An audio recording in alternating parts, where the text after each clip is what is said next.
Hey, what's happened, everybody? It's Robert Phoenix. That's me. That's right. Broadcasting to you live from, well, not from Fredericksburg today, obviously, a bit of a different locale. And getting a bit of a late start today, and for a reason, a number of reasons. So it's a very interesting time in America. Let's put it that way. Very, very interesting. We're involved in this anti-fluoride campaign, which is really heating up on a lot of different levels. And I want to talk about this today. I'm not going to have a terribly long show because I'm pressed for time. The Crimmies, I believe Steve, maybe Krys will be joining me roughly in about 20 minutes or so. And we're going to talk a little bit about this idea of community, temporary autonomous zones, and kind of what's going on in America. We're trying to squeeze in about an hour today, if possible. So I just want to let some people come in and join the party, as it were.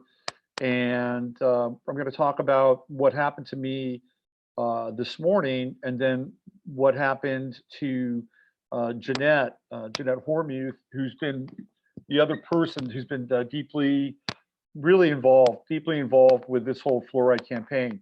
And astrologically, Jeanette happens to be a Cancer, which fits right in alignment with the true node in Cancer and a lot of the stuff that's happening with water rights. Unfortunately, just found out that 350,000 gallons of oil have spilled in the pipeline, the DAPL pipeline, that people were protesting against. And there we go. There's some intrusion on our sacred ground and our sacred waters. And I'm not necessarily anti pumping or anti-petroleum, but that said, the company that was building the pipeline was not doing everything it could in order to ensure that was not going to take place. And so they were cutting corners, and they weren't using the strongest metal. It wasn't the strongest, most reinforced metal that they could use. Anyway, this is not about that today. But again, I just wanted to bring that up because we are dealing with water. Water is kind of the topic of the day. Water is really emotional. It is the carrier of emotion. So I just want to get a few people lined up here. Okay, we got Maury. Hey, Kathy. Nice to see you. There's the cheeky one, and Jennifer and Tamara. Hey, what's going on, Rob? Good to see you, man. Good. All right, people are starting to show up. So this is a really interesting time politically. Hey, what's going on? Arpantes, really interesting time politically. As you know, they've got this fake bullshit impeachment thing, which is just another version of the ongoing long-running coup against Donald Trump, whether you like him or not. This is what's happening. This is what's going on.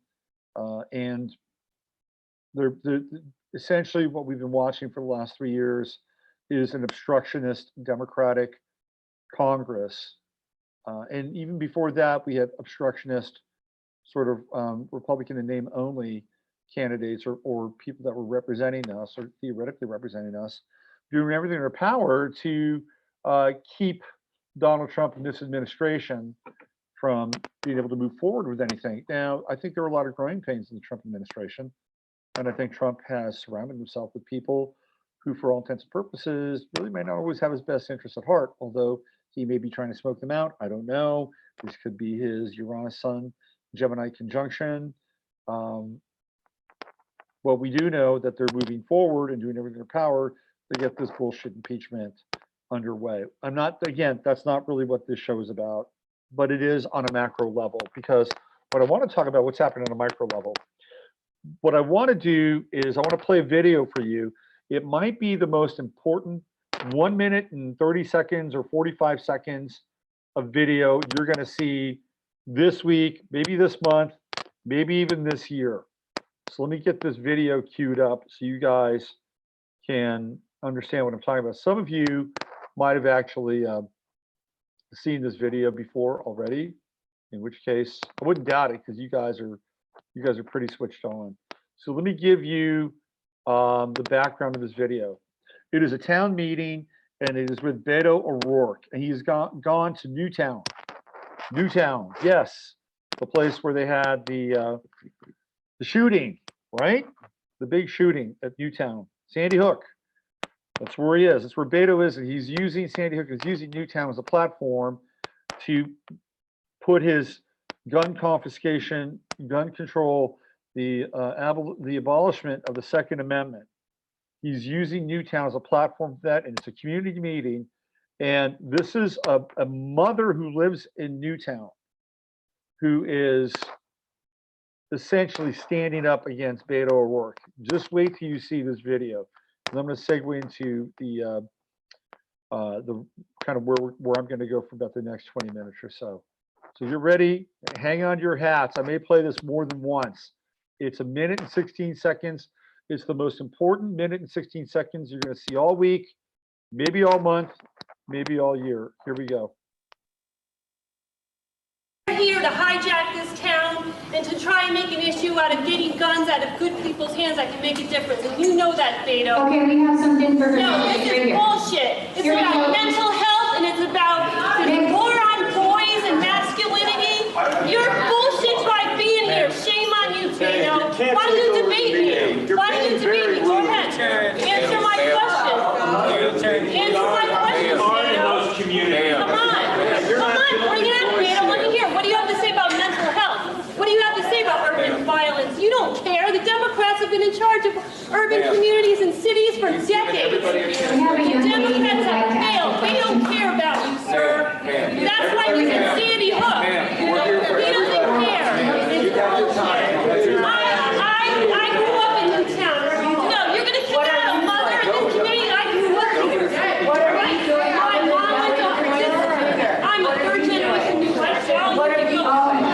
Democrats are out. Trump 2020 is saving this world. You guys are lying.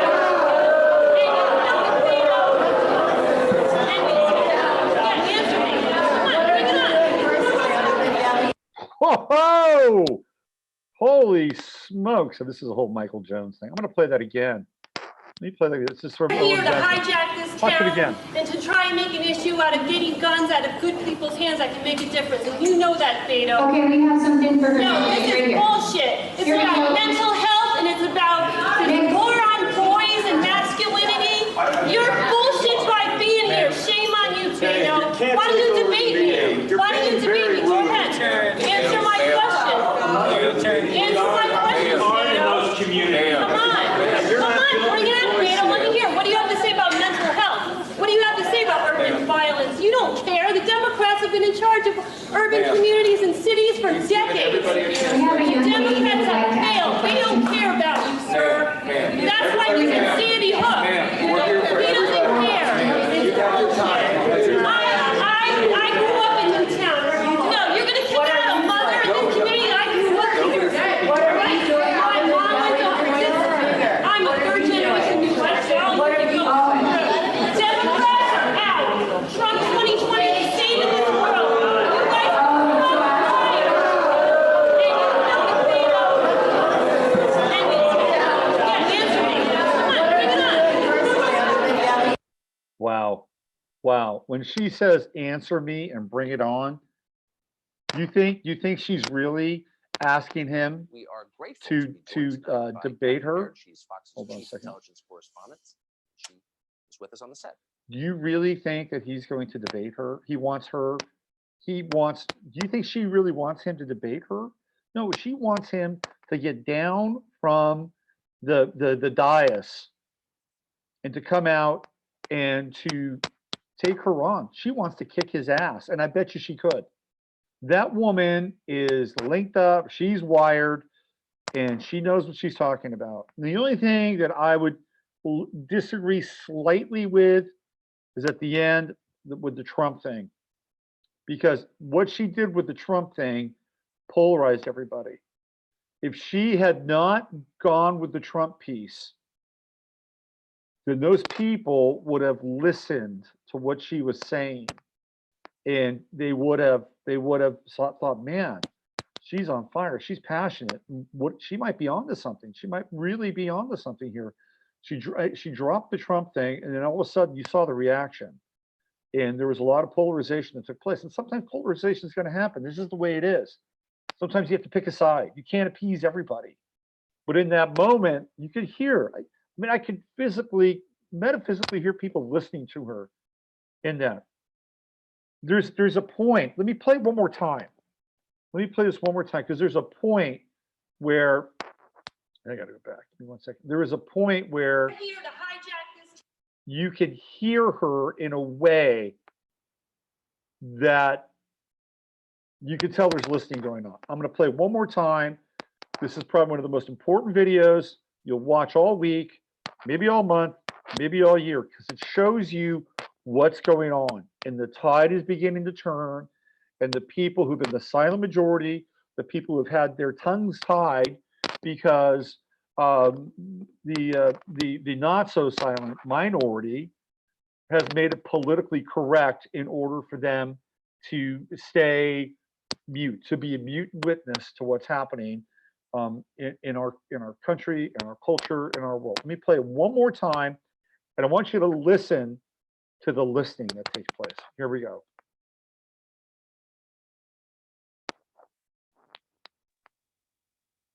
To hijack this town and to try and make an issue out of getting guns out of good people's hands that can make a difference. And you know that, Beto. Okay, we have something for her. No, this is bullshit. It's Here we about go. mental health and it's about the war on boys and masculinity. You're bullshit by being here. Shame on you, Beto. Why don't you debate me? Why don't you debate me? Go ahead. Answer my question. Answer my question, Beto. Come on. Come on, bring it up, Beto. Let me hear. What do you have to say about mental health? What do you have to say about urban violence? You don't care. The Democrats have been in charge of urban communities and cities for decades. The Democrats have failed. They don't care about you, sir. That's why he's in Sandy Hook. He doesn't care. It's bullshit. I grew up in Newtown. No, you're going to kick out a mother in this community. So right here is when Answer my question. Come on, bring it up, Beto. Let me hear. What do you have to say about mental health? What do you have to say about urban violence? You don't care. The Democrats have been in charge of urban communities and cities for decades. The Democrats have failed. They don't care about you, sir. That's why he's in Sandy Hook. He doesn't care. It's bullshit. I grew up in Newtown. No, you're going to kick out a mother in this community. I grew up here.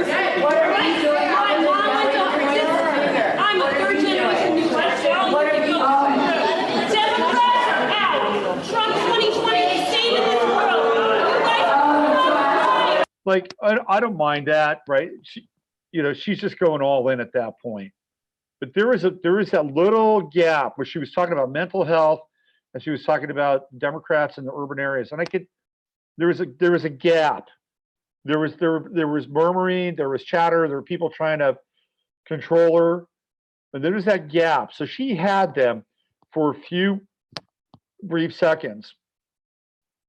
And then as the cacophony began to rise, she was like, fuck it. Okay, I'm going in. So maybe at that point it didn't matter, but that's the most important. 1 minute and 16 seconds you're going to see all week, all month, maybe all year. Is indicative of what's happening. It's indicative of a major sea change that's taking place. Now, I wanted to bring this around to why I was late today. Part of the reason why I was late. So as you all know, we're involved in a very heated election now. The heat and the volume on the election in Fredericksburg, again, to remove the fluoride has really ratcheted up. I mean, it's gotten significantly higher. So one of the things that's been taking place is that the city has sent their guy out around the town, the ordinance guy, to make sure that there aren't any violations in terms of election law. So I have a big sign that we paid for, and I was leaving Fredericksburg for 24 hours, coming back, And so I had this sign and I fixed it to my patio, my balcony, and it is second story, so it's above ground, and people driving by could see my sign on my patio. So this ordinance guy from the city of Fredericksburg comes by and he starts talking to the woman who is the property manager. I get a phone call from her, and she says, "This guy's here, and it's about the sign." She says, "I don't care if the sign is there." All right, so I have a verbal agreement with her, and so I go to talk to the guy, and of course, I try to be cool at the beginning, and he says, "Well, it can't be over 8 feet off the ground." And I asked him, I said, "Well, did you measure it?" And he said, "No." And I said, "Well, how do you know if it's 8 feet off the ground if you haven't measured it? Let's go measure it." And now he expected me to just take the sign down. And I'm not going to just take the sign down. So he asked me if I had a measuring tape. And I said, "I don't know." And then I said, "The burden of proof is on you. You're the one that says it's over 8 feet. So you need to establish that it's over 8 feet." And then he got really angry with me because now I'm pushing back on him, and I'm pushing back on him with logic. I'm sure he's an okay guy or whatever. But at this point, it's like now you're a peon, and you're basically an NPC, and you're telling me that I can't have the sign. So we go back there, and he says, "Do you own this property?" I said, "No, but I got a verbal permission. The woman who's at the front desk said I can have it here." So that's a yes. We haven't determined whether it's 8 feet off the ground or not.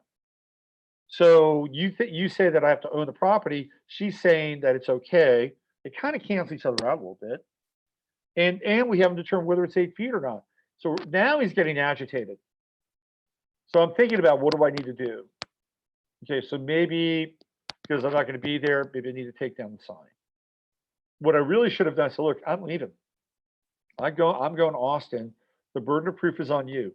If it is, you have to come out and you have to measure if it's 8 feet or higher. If it's 8 feet or higher, then feel free to take the sign down. You can get a ladder, you can get up there, and you can take it down." Right now, but we're in this process, and it's getting very heated. So this gets into part two of this story, which has to do with what's happening down where people are doing the early voting, which is the county building. In Texas, we have the ability to be there's a 100-foot radius around the polling center where you're able to vote. So Jeanette, who has been going down every day and basically talking to the early voters, which by law she can do. And what's happened is that they've done two things. Number one, the area that she was able to connect with people as they parked their cars and went in to vote, they've moved the lot. So now they have the voting lot, early poll voting lot, and they've determined based on where the sign is, where the line is, that Jeanette can't be in that lot. So they changed the game, right? This is the matrix, right? This is the kind of the egregore matrix in action. We're going to change the rules. We're going to make sure that people park over here so you can't talk to them. But there's overflow parking, so some people are still coming to this lot where Jeanette can stand. Now, she's very polite. This is a woman who is really mild-mannered, very nice, very positive. She is a very religious, God-fearing person. She's not judgmental. She's not dogmatic. And she's stressed over and over and over again that I need to be really positive and be very take the high road, because I tend to get a little more edgy, which is why I generally don't go out and do the polling stuff with people. I mean, I've gone out, I've talked to people at farmers markets and stuff like that, but I tend to be a little more confrontational than Jeanette. So she's really just doing God's work down there, really, and doing a great job. People who've been anti-fluoride, and I guarantee you it's the anti-fluoride people, or sorry, the pro-fluoride people, my bad. The pro-fluoride people, they have gone in and they have complained to the election officials and saying Jeanette is harassing them, and she's not. what they're doing is that they're participating in a culture of complaints. And they're doing everything that they can to disempower Jeanette and her ability to use the tools that are available for her as a citizen of Fredericksburg in the state of Texas. And the state of Texas clearly states that this is legal. And what they are choosing to do or wanting to do is that they're raising their voice loud enough so that it gets their attention, and they're trying to get Jeanette shut down.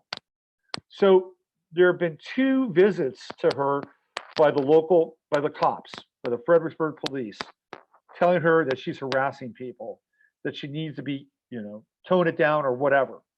Now, one of the guys apparently is a very cool guy and is kind of on our side. And he took her aside and he said, listen, they're getting ready to go to a county judge and file an injunction and complaint against you with a county judge. Can you believe this? This is a woman who is exercising her political right, right? Her political right to stand in front within 100, outside the 100-foot barrier and talk to people. And because there's a group of people who are threatened by her and who are threatened by the truth and who are threatened by this potential that their world is going to get turned upside down in a way that they can't control, whether it's through the certification of their dental overlords, the approval of their dental whatever. They're in a place now where they are worried. And they're worried over the fact that their model of reality is going to get disassembled, and they're freaking out. And what they're doing is they're applying pressure in a way that legally is not acceptable. They can't do it. So we're getting some pushback now on the signage front. We're certainly getting pushback down at the county. And so this is what's happening at a local level. Everything that's happening on a macro level, it's happening locally now too. And just right down the line with fluoride in the town, you have on the one hand the allopathic practitioners, and on the other hand, you have the alternative practitioners. And this is who has said no fluoride, good fluoride. It's right down the middle. So we're seeing this bifurcation, and we're seeing this split of people who theoretically are into control and want to be controlled and want to be the controllers. And then another group of people who don't want to be controlled, don't want to have their water medicated, and don't want to have the controllers telling them that they can't exercise their constitutional rights. This thing's getting split right down the middle. And you can see it. It's what happened also in Newtown. Here's a woman that went into that town hall meeting, and man, she's got balls. She's got balls. She's got balls than 90% of the men that I've seen, like in public situations. She was ready to throw down with Beto. I love how she said Beto. Beto, right? If I was Beto, man, I would be a little nervous with that woman, because I bet you she could have kicked his ass, totally kicked his ass. All right, let me check in with you guys. Let's see where you are. Hey, Krys, if you're listening, why don't you jump on in on the meeting? Let's bring you in, Krys and Steve, for today's show. And, if it's just Steve, that's fine. Whatever, just come on in. You've got the link. Let's bring you in. Let's see if we can jam for about 15, 20 minutes or so. And then I got to get out of here. All right, what do we have here? Women don't play. Man, she was a badass. Total badass. I don't get where he gets the name Beto. His name is Robert. Robert Francis O'Rourke. That's his name. So when he was growing up, Berto is the Hispanic version of Roberto, and they took the R out of it to make it even more, familiar, and it became Beto. So Robert went to Berto, and Berto went to Beto. That's how we got the name Beto. There we go. Hey, what's going on, Michael? This is where you learn government evil is not your friend. This is really a very interesting, it's a very interesting awakening, a very interesting a very illuminating piece that I'm experiencing with this election. It's great. I'm so glad that, win or lose, now I really want to win. Now I really want to win. Like now it's like, okay, you fuckers have gotten me pissed off now. Now I really want to win. And we've got, so on Monday and Tuesday, here's what I plan on doing. I've got my big old Ford truck and I've got my signs. I got my 8-foot signs. I'm going to mount them in the back of that truck and I'm going to drive up and down Main Street all day with my truck. All day. I'm just going to drive that truck back and forth, up and down Main Street. And let's see what happens. Let's see if what bullshit little law they're gonna pull me over. Let me see your registration. Always, it's like, fine. Here it is. Here's everything. I got everything. There you go. This is what I got. Well, you can't be driving up and down the street. Why can't I be driving up and down the street? Is there a law that says I can't drive up and down the street? But what if I park my truck right over here? Well, you could be there for an hour. Great. I'll move my truck every hour. I'll put it right on the street. So the next 48 hours, when I get back, when I start to jump in, Monday and Tuesday, which is really where the headwaters are going to be for the election, I'm going to do my very best to just put that sign right in everybody's face, all up and down the street of Fredericksburg. There's nothing they can do about it. Not a thing. Not a damn thing.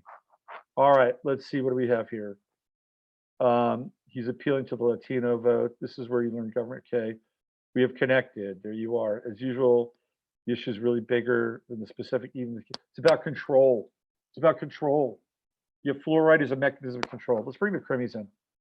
Let's see what we got. I'm in here. All right. So let me give him some privileges. Promote the panelist, and you guys should be. There you go. I'm so glad that we're privileged. Yeah, you're in. Hey, You guys are in. What's happening? well, I guess a lot. Okay, yeah, and you have to start the video somewhere. Yeah, I'm working on it. Yeah. Okay. Let's see. Make host.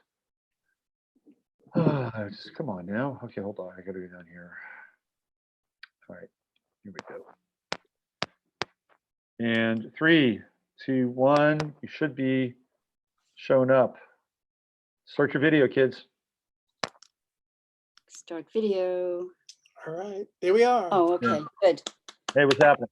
All right, all right. Hello, Robert. I feel like we're inside a popcorn popper. It's just so much going on everywhere all at once. Did you guys catch that video with? Oh, I Yeah. saw it yesterday or last Yeah. night or whatever, and I sent it to Shari this morning. I was like, Shari, you got to see this. This is Isn't that one of the most important videos? That Oh my you'll see? God, she's on fire.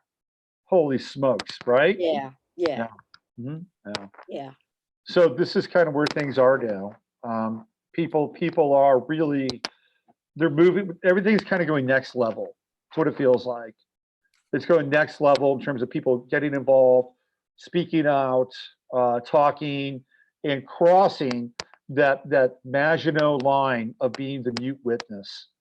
And it's great. It's totally great. And again, we're starting to experience some of that without over dramatizing what's going on in Fredericksburg. But Jeanette is getting totally harassed.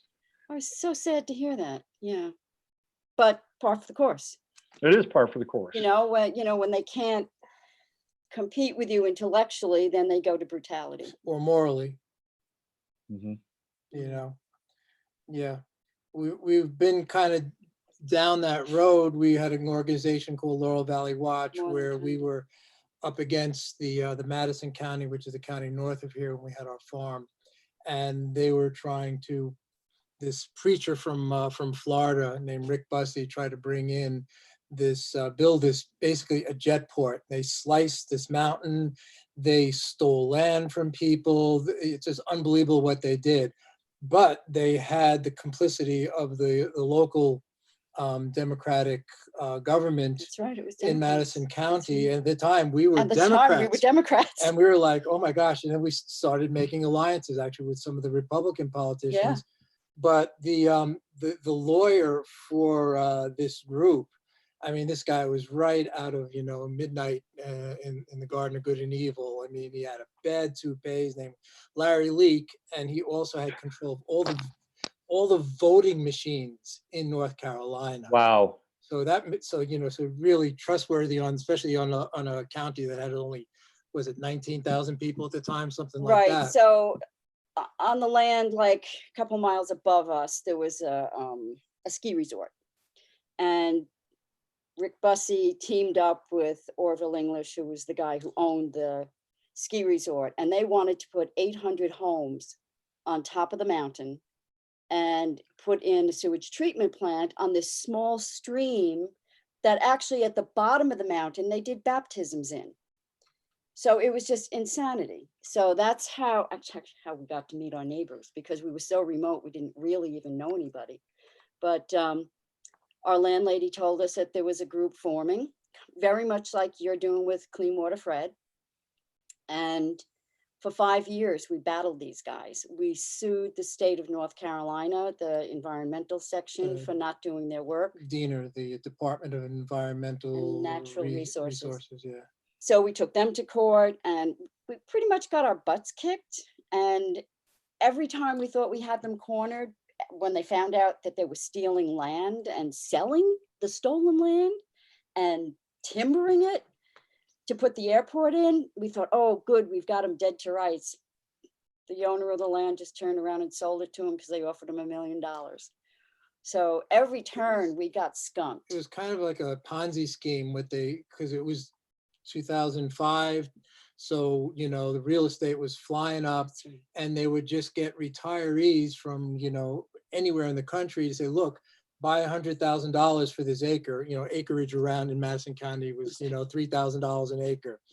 Buy $100,000 and you'll be able to flip it for double the money in a year.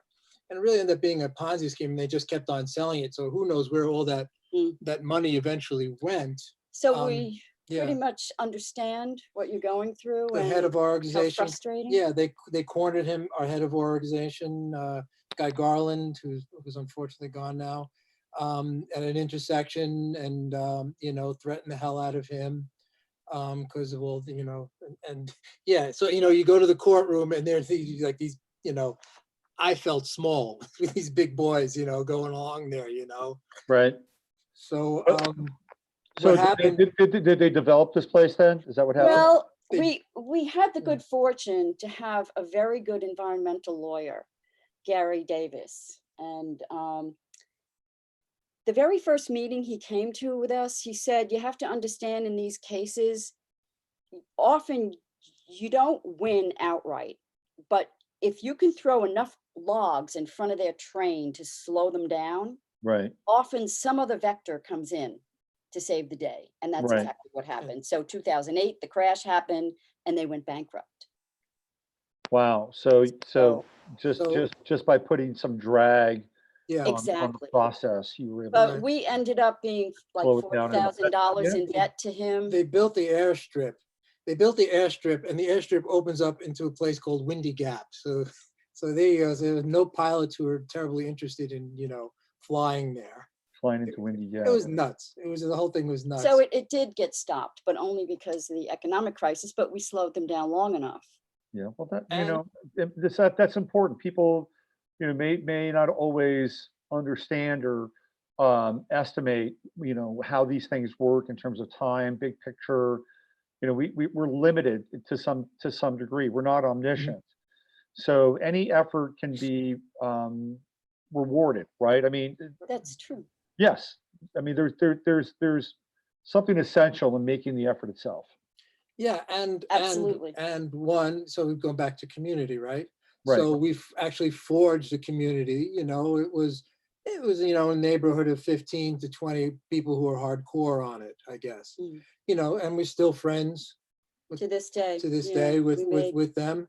So there's there's that aspect of it, which was really important.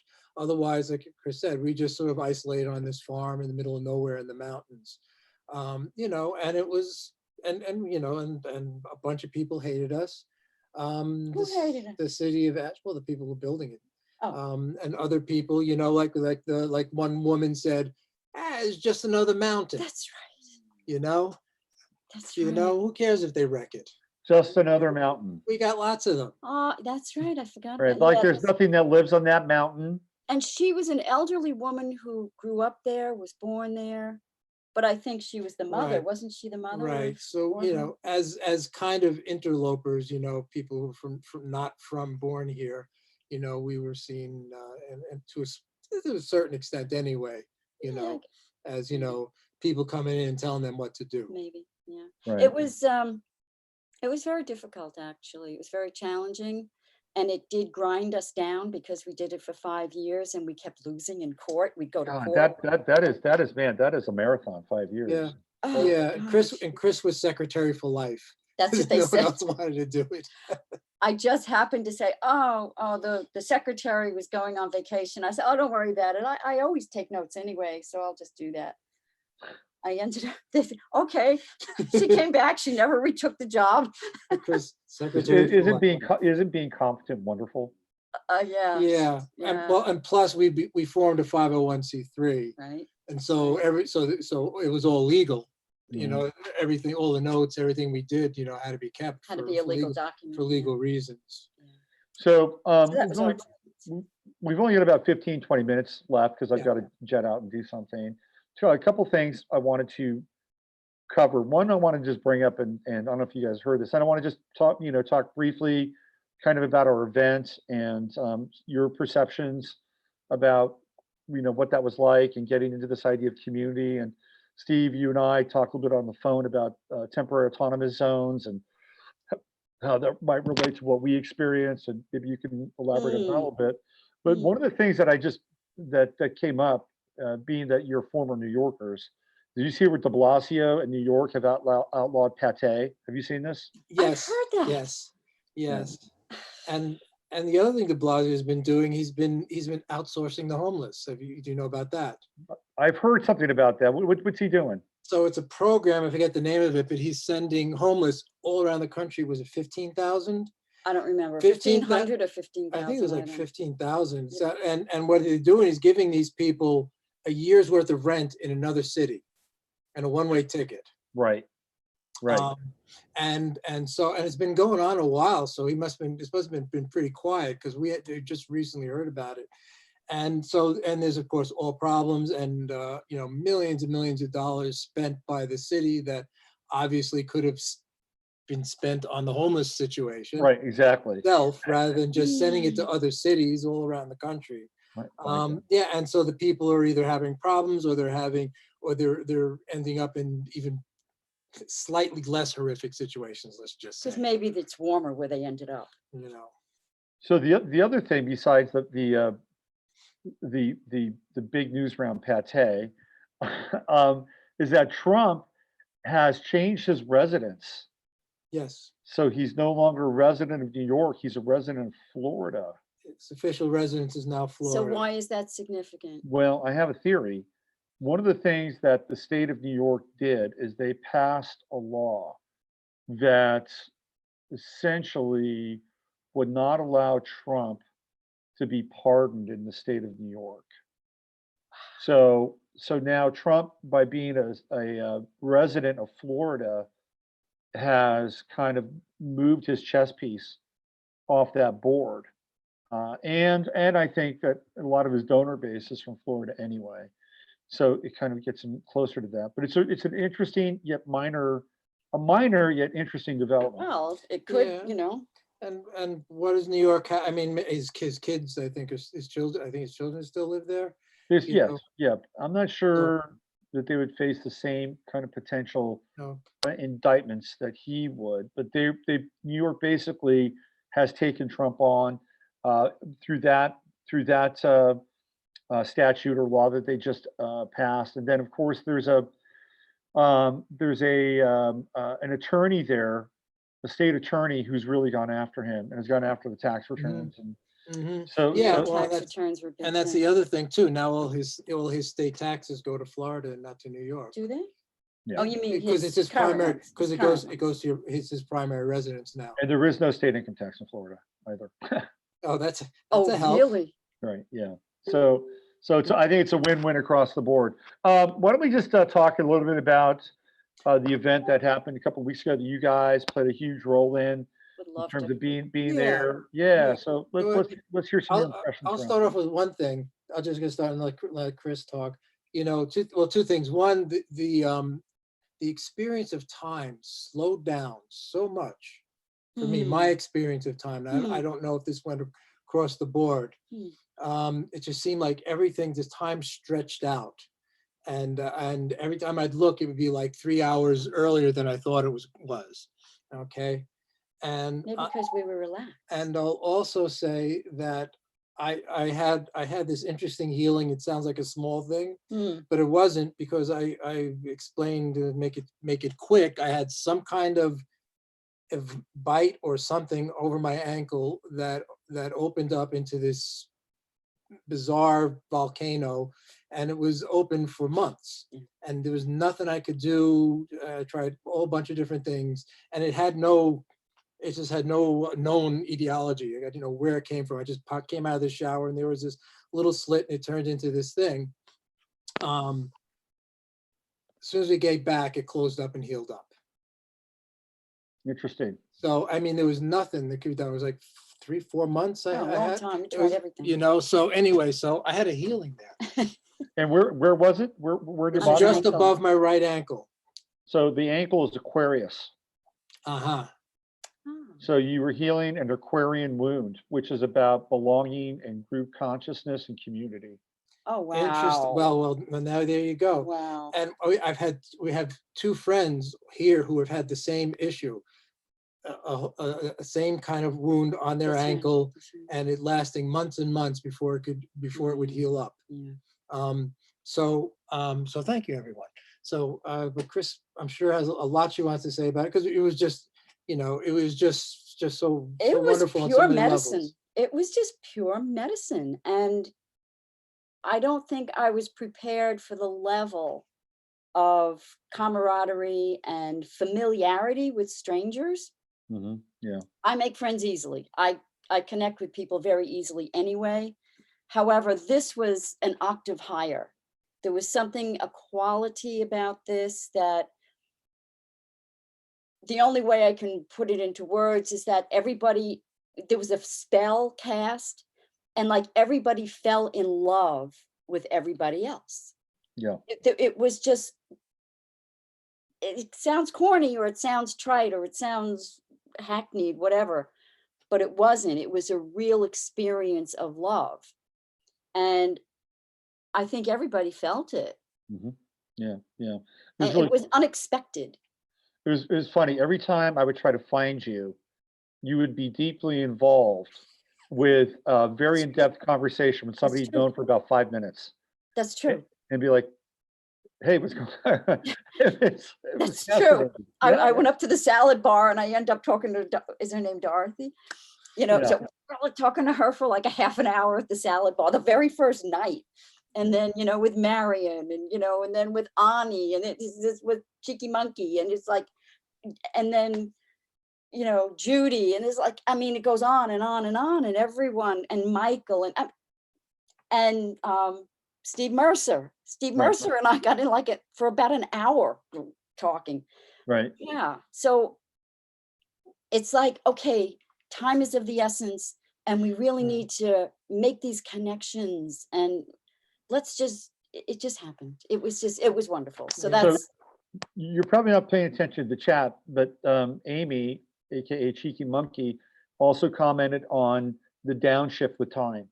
She felt the same thing. Interesting. Yeah. Yeah. Oh, it was great meeting her too. Oh, she's great. Everybody. I could just go down the list and take up all the rest of the time saying how each person was so fully in their humanity. Yeah, I'd agree with that. Right? Right. Yeah. Well, that was it. And for us, it was just so nice to not have to hold anything back. It's like with everybody, everywhere we go, you got to hold some part of you back. Whether it's the political, all this. It's the stuff that we're most passionate about. At this point, we have to hold back, and be circumspect whenever talking to anybody. And it's after a while, it's just it's draining. It really is draining. And so you can just we just let our little freak flags fly. You know? Right. So you and I talked about the temporary autonomous zone, this whole concept, this Taz thing, Peter Lamborn Wilson, aka Hakeem Bey. And I wanted to know if you could make some connections between our event, our experience, and kind of his concept, his theory. Right. So he has two. In fact, I think I have this. I must have lent out temporary autonomous zone. This is one called Mediatism when he's writing under Hakeem Bey, and we just published the book by him on Central Park and Frederick Law Olmsted. I have another one on esoteric Christianity that he just sent me that I'm looking to publish next year. That's really interesting and fun. So the temporary autonomous zone is exactly what he said. It's what are you left with when we're living in a world with constant monitoring, constant just being up against everything, from the skies, from the soil, and in our connection. So we're not, we don't have a tribal world. We don't, where we're interacting in that sort of way, and our families have been blown apart. Everything's blown apart. So what do we have? So immediatism isn't the other flip side of this, whereas it's like a way of, it's an art form, whereas like a dinner party could be an art form. Right. So basically what you put on was an extended dinner party in a lot of ways. Right. So that you can just come. So this is what we have left, really. We come together, we bring what we can. I remember in Temporary Autonomous Zone, he talks about the Japanese used to have smelling parties where everyone would bring a scent to the party, which I thought was really cool. And it wasn't like, divine scratch and sniff movies or anything, I'm sure they're really nice scents. Right.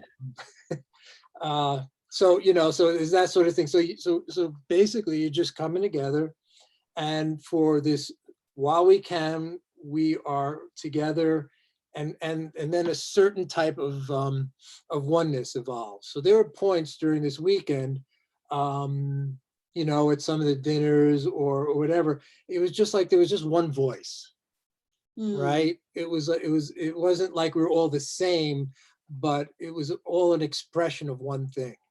Right. And I think, and that's a spiritual experience. That's an experience, you come across it here and there.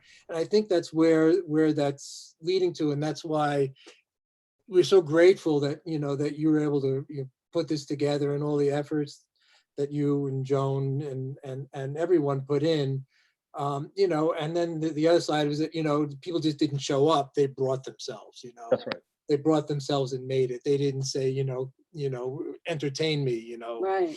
Like what's his name in the song, they brought themselves to it. And I think that's kind of what the temporary autonomous zone is. And it's what we have left, and each time we're doing it right now.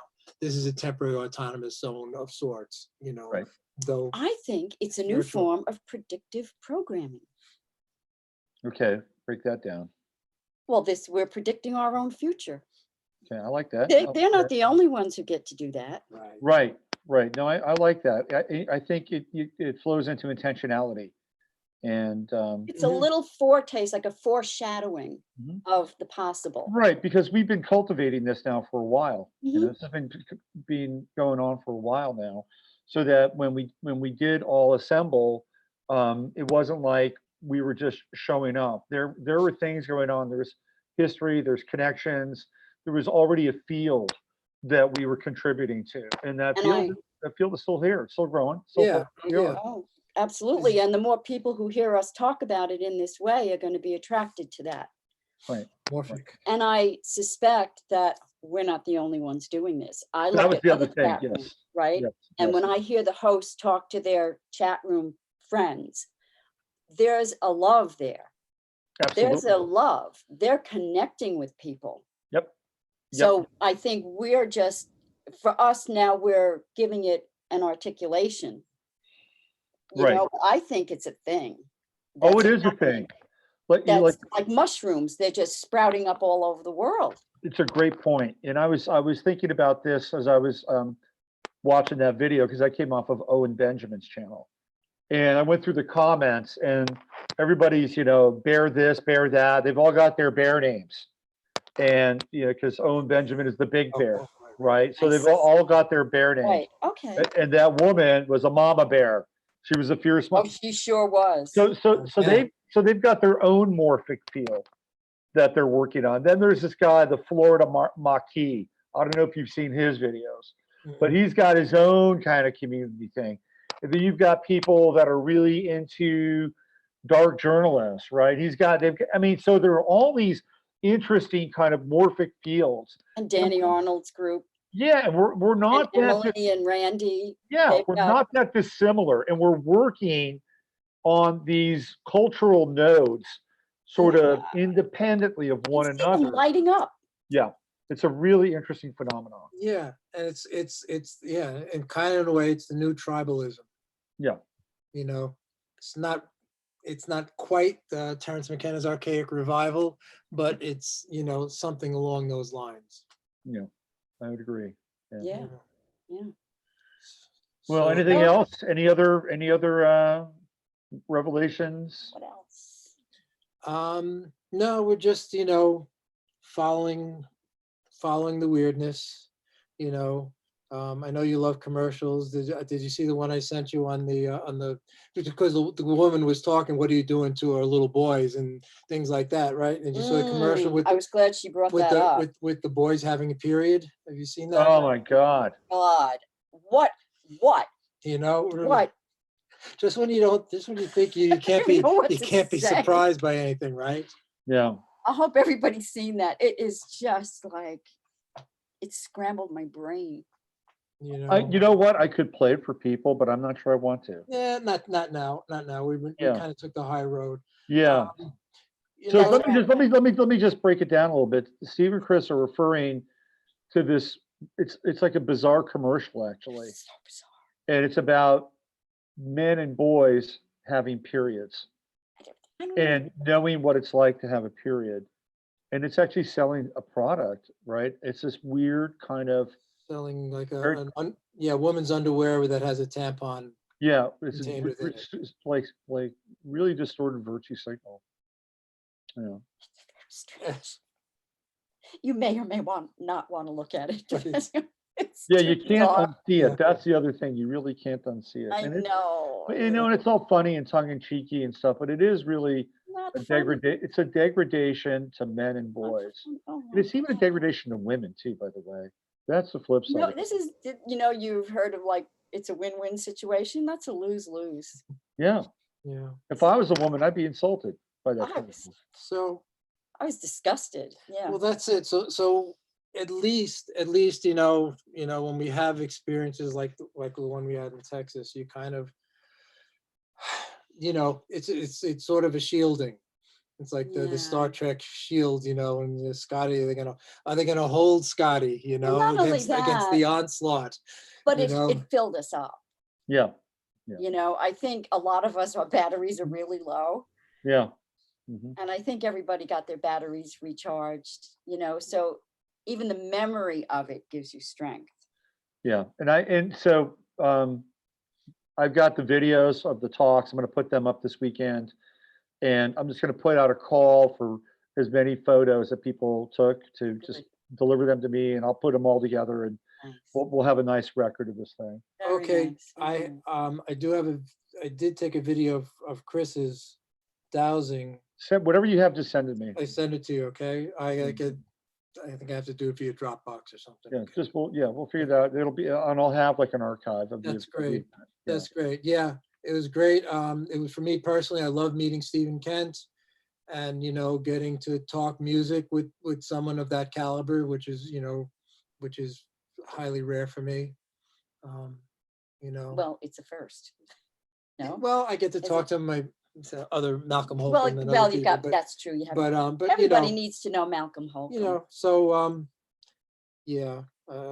anyway, so that was, that was really a nice thing for me. And Gerald Trimble. So, just top to bottom, you just thanks, It's funny. I don't think people knew what to expect with Stephen.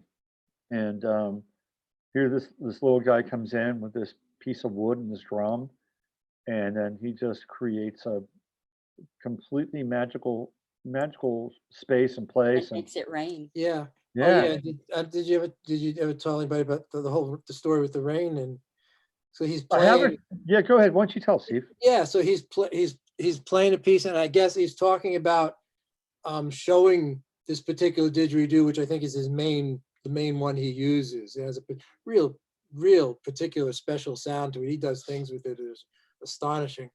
And he said at one point he had shown it to an Aboriginal elder some point in time, and he said, "Be careful with this. It can make it rain." So he's playing this, so then he tells that story. He starts playing the song, and then all of a sudden in the middle of the song, thunder starts going all over the lightning. place. Thunder, lightning, and then Started to boom, pour. and it started to pour outside the church where he's And it playing. was dry as a bone before we went in. And then he finishes the song, and by the end of the song, I think it stopped And raining, it stopped raining. right? And he goes, Yeah. "Yes," and the name of the song is Thunder. Yeah, right. You can't script that stuff. You can't. You can only There's your predictive programming, Chris. Yeah. Right there. right. That was pure magic. Yeah. Pure magic. Yeah. So and I plan on doing more of these. Knock on wood. Yeah. Plan on doing more and unique in their own right, but this one will always be special because of the kind of the initial gathering and the locus of it all. Well, No, and it's that's, like- you have to look at it as that's the foundation for whatever's to come. Yeah. And when you build on a strong foundation, the whole edifice is going to be strong. Well, Very listen, good. thank you guys for coming on. I know a little short notice today and not necessarily the same time, but thanks for coming on and being a part of what we're doing here. And we'll get back on track next month, and we'll have more to get Yeah. into and go in depth with, which we generally do when we're together. Yeah, Steve Yeah, has some good thanks. ideas for working, since we've been to Turkey on 2 occasions and it holds a special place in our hearts. We were thinking maybe something on Turkey. Something important is happening there right now Yeah. too. Yeah, and just thank you. I think we've been doing this close to 3 years by now. How Is it long? that Um, long? Really that long? It was before the election. Well, Wow. it was when Steve was just putting his book out. So that was Cat It was About It Win. 2015 when we kind of started, and then 2015. doing the videos for a little over 2 years. Wow. And so boy. I can't believe that's been that long. so we really appreciate the opportunity to get and chat with you and hang out. And it's just, and then obviously that's led to meeting everyone else. And so we're just thrilled. Well, I've always had an eye for talent, and I spotted it. Talents. I just tell everybody to watch your mashup with Emily that came out yesterday was terrific. Yeah, So, so just watch out. We're glad that, you and Emily let us even just, play with your toys. So, good. So yeah, everyone watch you and Emily on the mashup. That was really good. Yeah, that was a good one, man. We were jamming on that thing. So. Yeah, we got to hang with Emily too and meet Laura and. Right. Yeah. and Yeah. All right. Listen, you guys have a great All right, weekend, and we'll see you back here in a month, and hopefully we'll get through this weekend without anything major happening to Seattle, San Francisco, Las Vegas, Chicago, or any Seattle- other city. The Seattle Right. thing is this weekend. Right. We're going to hold And- the space that Yeah. nothing happens. Ain't gonna happen. And if something does happen, it's going to be a miracle. All right. Okay. All right, Robert. Righto. Yeah. Take good care. Have a great weekend, and Yay, very I'll see you. good. I'll see you in the And chat room. good next luck week. with your clean water for Fred. Yeah, and your friend out on the front lines. Yeah. Yeah, so she is going to have somebody with her with a phone, because we're right there. We're right there Good. in it, and Good. we need to record everything we can. So And the whole election is today? it's on Tuesday. That is the Tuesday. voting day. So it's early voting? It's early voting. It ends today. They had a record turnout for early voting, by the way. Wow. So Wow. this is a hot button issue. And man, Wow. if we can win this thing, and at first I was feeling like maybe we wouldn't win. I'm feeling a little more confident. Wow. And I think it's gonna be super close. We're gonna have observers down at where they're counting the votes. So we're gonna have people there watching and Good. making sure it's a paper ballot. So we've got a Good. good chance of having a clean results and a clean election. So I'm going to be Okay, well- dedicated. I'm going to go on the air Monday. I'm going to go on the air Tuesday, and it's going to be, all about the election and all about this initiative. So, more to come. All right. Very Yep, good, Robert. very Take good. care. All Okay, right. We'll see you guys later. Bye. Okay. Bye-bye. bye-bye.